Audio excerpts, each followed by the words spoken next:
कि कफ के रोग में तुलसी ड्रॉप पहले तो यूज करना चाहिए। जब जब ऋतु चेंज होती है तो हमारे परिवार के अंदर तुलसी ड्रॉप का बहुत बड़ा रोल होता है, तुलसी ड्रॉप यूज करना चाहिए। दूसरा क्या यूज करना चाहिए?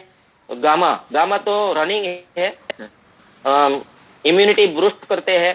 तो वो जो एलर्जी होती है ना हमारे शरीर के अंदर, जो रज के हिसाब से चीकू उधरस आती है और पानी की दिक्कत से जो चीकू उधर आती है, जो पानी पड़ता है चीकू आते हैं, शाम को रात को समय हमारे नाक बंद हो जाते हैं, श्वास की दिक्कत होती है, ये हमारा श्वसन तंत्र नबड़ा है। लेकिन श्वसन तंत्र अंदर का जो श्वसन तंत्र है ये बराबर स्ट्रांग नहीं है, इम्यूनिटी इसकी नबड़ी है, इसके लिए वो बार बार बीमार रहते हैं, ये श्वास लेने से बार बार ये बीमारी होती है। तो श्वसन तंत्र मजबूत करने के लिए हमें क्या करना पड़ेगा? हमारी इम्यूनिटी स्ट्रांग होनी चाहिए। तो इम्यूनिटी स्ट्रांग करने के लिए क्या करना पड़ेगा? हमारे शरीर के अंदर विटामिन, मिनरल और प्रोटीन की खास जरूरत है। तो हमें जो कोई पुरुषों हो तो मेन लेना चाहिए, कोई स्त्री हो बहनों हो तो इसको वुमेन लेना चाहिए और गामा लेना चाहिए। तो हमारी इम्यूनिटी अंदर से स्ट्रांग होगी और बार बार ये दिक्कत हो तो ये नहीं होगी। और इसके साथ हम ले सकते हैं S5। इसका S5 भी बहुत इसका रोल है, क्योंकि इसमें कलौंजी है, इसमें तुलसी है, पुदीना है, एलोवेरा है, वगैरह वगैरह औषध डाली है और इसका बहुत बढ़िया रोल है। और सभी औषधियाँ 3 in 1 है।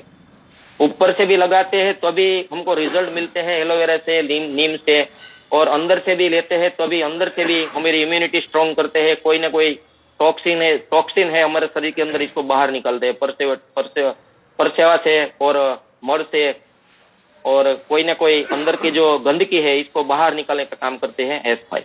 तो इसको भी साथ लेना है। और इसके साथ हमें परहेजी रखने की है, कोई ठंडा वगैरह नहीं लेने का है। कोई मुझे बोलता है, मैं शाम का मेरा प्रोग्राम था वनाक बारे में, इसमें कोई दीदी मुझे बोली थी कि मुझे गला में सूजन रहती है, मुझे दुखाव रहता है, इसको मूंड सर्दी बोलते हैं। अंदर के भाग के अंदर जो शरीर के मूंड सर्दी बोलते हैं, ये सर्दी के हिसाब से हमें क्या करना चाहिए? पहले तो परहेजी रखनी चाहिए, कोई ठंडा वगैरह नहीं लेना चाहिए, आइसक्रीम के वो कौन से ठंडा कोल्ड ड्रिंक कुछ लेना नहीं चाहिए। इसके सामने हमें क्या करना चाहिए? गर्म पानी पीना चाहिए और हल्दी नमक का कोगरा करना चाहिए। वो मेरा तुलसी ड्रॉप्स सजेस्ट करना चाहिए। तो इसको थोड़ा देर के बाद के थोड़ा मंथ के बाद इसको गला में कुछ नहीं होगा। तो मैंने ऐसा प्रैक्टिकल रिजल्ट लिया है तुलसी ड्रॉप्स का और S5 का और गामा का, तो ये रिजल्ट मिलता है। तो स्वास्थ्य के हिसाब से पित्त में ऐसे करना है। वात के रोग में पित्त के रोग में क्या होगा? पित्त के रोग में मैं बोलता हूँ पेट की जब भी समस्या होती है पित्त के हिसाब से होती है। पित्त क्या होते हैं? वो मेरी जो चिकास है ये बढ़ जाती है। इसके हिसाब से हमें कोई ना कोई पेट की समस्या होती है, गैस, एसिडिटी, और पाइल्स की जो समस्या होती है, जो डायबिटीज की समस्या होती है, और जो अल्सर बोलते हैं आंत्र में, ये सब समस्या पित्त के हिसाब से होती है। मैं नहीं कहता हूँ, आयुर्वेदिक कहता है और डॉक्टर कहता है। और मैंने इसके बाद मैंने सुना है, प्रैक्टिकल किया है कि ये सब पित्त के हिसाब से होता है। तो पित्त को कंट्रोल करने के लिए क्या करते हैं हम? कोई ना कोई दवाई लेते हैं। लेकिन आयुर्वेदिक में क्या कहते हैं और हमारे आरसीएम में क्या ऐसा है कि पित्त को हम कंट्रोल करें? तो पहले हमें चीनी बिल्कुल छोड़ देना चाहिए। चाय पीते हैं तो बाजार की चाय नहीं पीनी है, हमें आरसीएम की चाय पीनी है, क्योंकि इसमें कोई कलर केमिकल ऐसे नहीं मिलावट है। बाजार की चाय में ऐसा है, इसके लिए हमें गैस, एसिडिटी और पित्त की बढ़ोतरी होती है। और इस हमारे GOT है, इसमें कोई केमिकल नहीं है, कोई इससे मिलावट नहीं है, इसके बार बार हमको गैस, एसिडिटी नहीं होती है। मैंने प्रैक्टिकल अनुभव है। मैं तो नहीं पीता हूँ लेकिन मैं लोगों को देता हूँ, इसके बारे में इसको फॉलोअप करता हूँ। तो बोलते हैं कि हाँ इस टाइप से हम गैस, एसिडिटी मिट गई है। तो पित्त में शुगर लेवल छोड़ देना है। शुगर से हमें पित्त ज्यादा से ज्यादा बढ़ता है, और पित्त बढ़ता है तो घनी समस्या होती है। ज्यादा पित्त हम मेरे ब्लड के साथ बढ़ जाता है पित्त, तो चामड़ी के रोग होते हैं, जो कोई चर्म रोग होते हैं, ये पित्त के हिसाब से होता है। तो पित्त बढ़ना नहीं चाहिए। इसके लिए हमें क्या और सजेस्ट करना चाहिए कि हमारी हल्दी है, ये नेचुरल है, और वात, पित्त, कफ, और कफ और पित्त इसमें ज्यादा से रोल होता है हल्दी पाउडर का। और हमारी हल्दी इतनी बेस्ट है, मैंने बहुत रिजल्ट लिया है कफ में, उधरस में, इस एलर्जी में, बार बार सूजन में। तो हल्दी का सेवन दिन में जो ज्यादा है तो 2 बार करना चाहिए, आधी आधी चमची, और कम है तो 1 चमची आधी चमची रोज शाम को लेना चाहिए और सामे परहेज रखना चाहिए। गरपण छोड़ देना है। खाने का मन होता है तो देसी गुड़ खाइए, लेकिन चीनी मत खाइए, चीनी से बहुत बढ़ेगा पित्त। और पित्त बढ़ने से घनी समस्या होती है, लेकिन ये हमें हल्दी लेना है, तुलसी ड्रॉप्स लेना है। इसके पित्त में तुलसी ड्रॉप भी बहुत काम करता है। और मेन वुमेन भी लेना है, ये हमें अंदर से इम्यूनिटी पावरफुल रखता है और एलर्जी बढ़ाता है। तो पित्त के बाद वात की मैं बात करूं, वात का रोग कैसा होता है? संधिवा, फड़ी के नीचे का भाग का जो होता है, पैरों में जो होता है, हाइडका रोग, हाइडका के रोग जो रोग बोलते हैं संधिवा, ये वात बोलते हैं आयुर्वेदिक में। और वात बगड़ते हैं तो सभी हाइडके का रोग होता है, हाथ में पग में सूजन आती है। और इसके बाद हमें कोई ना कोई इलाज करते हैं आयुर्वेदिक में, मेडिसिन में कोई। इसमें भी जबरदस्त प्रोडक्ट है न्यूट्रीचार्ज बीजे, वेज ओमेगा के साथ हम देंगे तो मैंने बहुत रिजल्ट लिया है और अभी मैं लेंगा, और आपने भी लिया होगा न्यूट्रीचार्ज बीजे से और वेज ओमेगा से। तो वात के रोग में संधिवा होता है। और संधिवा क्या होता है? ये जितना सांधा होता है, ये सांधे में सूजन आती है और दिखते हैं। तो जकड़ा जाते हैं, सुबह में जकन होती है, इसमें सूजन होती है। तो सूजन के इसमें बीजे के साथ हमें गामा भी सजेस्ट कर सकते हैं, अंदर की सूजन में और बाहर की सूजन में इसका बहुत बढ़िया रोल है। तो मैंने गामा भी इसके साथ में दी है, तो इसका भी बहुत बढ़िया रोल है गामा का भी। न्यूट्रिशन वेज ओमेगा भी देना है, न्यूट्रिशन बीजे भी देना है और गामा भी देना है, तो कम समय में इसका रिजल्ट आएगा। और मैंने लिया है। तो इसका वात का रोग में ऐसा सजेस्ट करने से मेरा जो कोई ने सामने वाले को दिक्कत है ये ठीक होगा, और हमारे परिवार में भी कोई दिक्कत है तो ठीक होगा वात के रोग में। तो इस तीन तरह का बैलेंस है, वात, पित्त और कफ।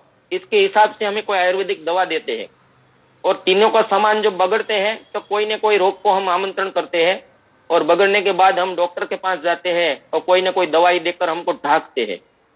ढकने का नहीं है कोई रोग, मिटाने का प्रयास करना है, थोड़ा धीरज रखने का है, विश्वास रखने का है। मेरा अनुभव है, मैं कोई जो पहले आयुर्वेदिक क्षेत्र में था तभी मुझे अनुभव है, पहले तो सामने वाले लोग विश्वास नहीं करते, यानी जो लोग विश्वास करते हैं ये समय से पीते नहीं है। आपको भी प्रैक्टिकल अनुभव करना, पहले तो विश्वास कम करेंगे, और जो लोग विश्वास करेंगे ये समय सर लेते नहीं है। जिसका समय है एक दिन में 3 बार लेना है, एक दिन में 2 बार लेना है, भोजन के पहले लेना है, भोजन के बाद लेना है, इस तरह से हम सजेस्ट करते हैं, लेकिन सामने वाला करता नहीं है।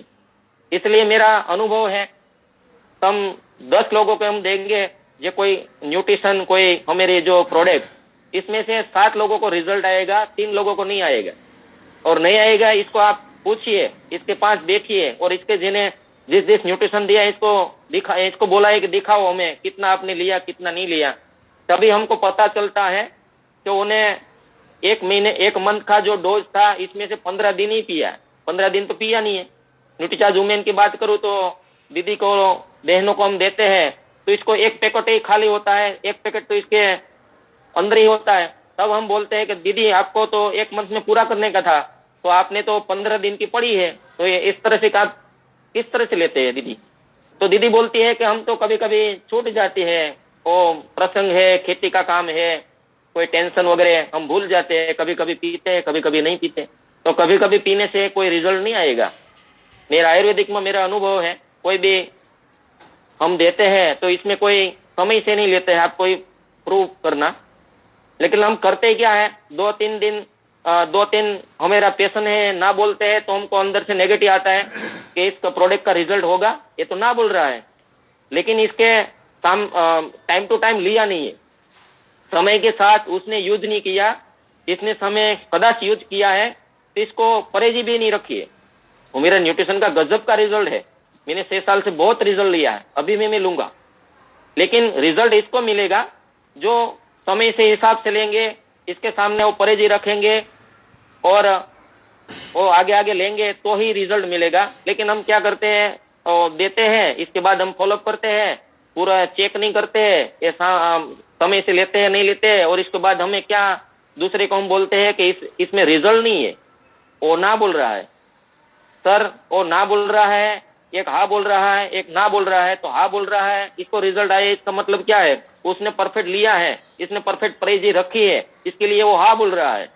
और ना बोल रहा है, इसका मतलब क्या है? समय के साथ नहीं ले रहा है। और परहेजी भी नहीं रखते हैं। मैंने बहुत प्रैक्टिकल अनुभव किया। जो संधिवा होता है, इसको खाटा नहीं लेना चाहिए, आटे वाली वस्तु नहीं लेना चाहिए। ढोकरा है, अथाना है, राइस के हम बोलते हैं, इसको नहीं यूज करना चाहिए। नींबू का फूल की जो आइटम बनती है, प्रसंग के अंदर जाते हैं तो नींबू का फूल के हिसाब से ज्यादातर आइटम बनती है, इसको हमें हमारे शरीर के अंदर नहीं देना चाहिए। और संधिवा जिसको होते हैं, इसको तो खास नहीं सजेस्ट करना चाहिए, इसके हिसाब से संधिवा हमारा बढ़ेगा। आंवली का सेवन नहीं करनी चाहिए, आंवली का सेवन से हमारा संधिवा बढ़ेगा। तो ये परहेजी रखने की खास जरूरत है। और इसके सामने हमारा न्यूट्रिशन हम देंगे तो 100% रिजल्ट होगा। मैंने लिया है प्रैक्टिकल। मैं कोई गमन अभिमान की बात नहीं करता हूँ। फिर तालाड़ा के अंदर कोई ना कोई डॉक्टर, इसके परिवार के अंदर दिक्कत होती है तो आयुर्वेदिक का सहारा लेते हैं और हमारा आरसीएम का सहारा लेते हैं। आप समझिए, जो डॉक्टर आरसीएम का सहारा लेते हैं और आयुर्वेदिक का सहारा लेते हैं और हम वहां जाते हैं तो मेडिसिन देता है, तो इसका मतलब क्या हुआ? इसको पता है जनरिक दवा क्या है, मेडिसिन क्या है। लंबे समय तक हम लेंगे तो मेरे शरीर के अंदर कोई न कोई दूसरी बीमारी को खड़ा करेंगे। यही बीमारी तो वही वही रहेंगी, जो बीपी है, डायबिटीज है, कोलेस्ट्रॉल है, थायराइड है।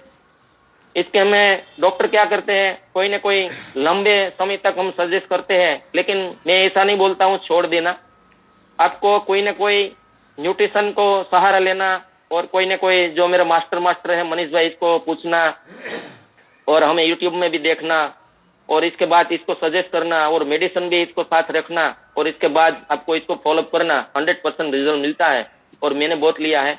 और इसके बाद मेडिकल धीरे धीरे छोड़ना है तो ही रिजल्ट मिलेगा। और विश्वास, पहले मैं आयुर्वेदिक में था तो मुझे अंदर से विश्वास नहीं था और मैं डरता था। तो पहले तो आप डर निकाल दीजिए। कोई भी फील्ड में हो, आपको डर रखने की कोई जरूरत नहीं है। डर को आप निकाल दीजिए, सीखने को प्रयास कीजिए और डर को निकाल दीजिए। और डर के निकालने के बाद एक्शन की बहुत जरूरत है।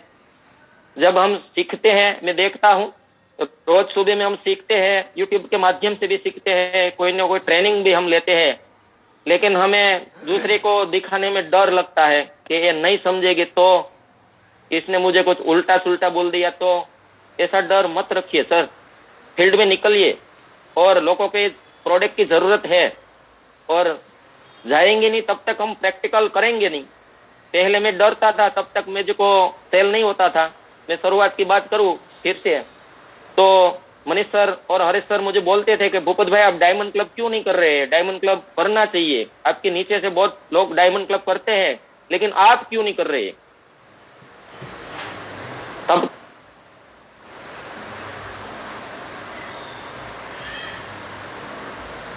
एक कॉल आ गया था, माफी चाहता हूँ। डायमंड में नहीं कर रहा था, इसका एक ही दिक्कत थी, मुझे प्रोडक्ट के बारे में पता नहीं था और बार बार अपलाइन बोल रही थी कि सर आपको डायमंड करना चाहिए, आपको डायमंड होना ही चाहिए, आपको डायमंड क्यों नहीं करते हैं?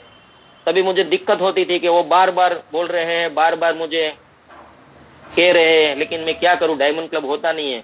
नहीं होता था, एक ही कारण था, मुझे प्रोडक्ट का नॉलेज नहीं था।